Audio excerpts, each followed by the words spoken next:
Simula na ba? Dito.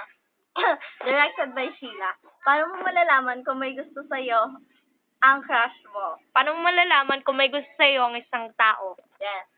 Una, first of all, syempre, lagi nakatingin. Lagi nakatingin. Let's repeat. Lagi nakatingin. Yung bang para magre-recite lang siya.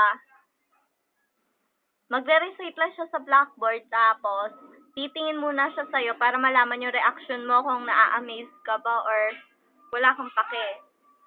Or, o di naman kaya, laging nakatingin sa'yo kahit anong gawin mo, kahit nakikipag-usap ka, at lalo kung nakikipag-usap ka sa boy as a girl. Kasi doon siya nagsiselos. Second, nagpapapansin. Kahit walang kwenta yung sinasabi niya, magpapapansin siya ng magpapapansin para lang magkausap kayo or konting conversation. Pangatlo, ano pa ba? Based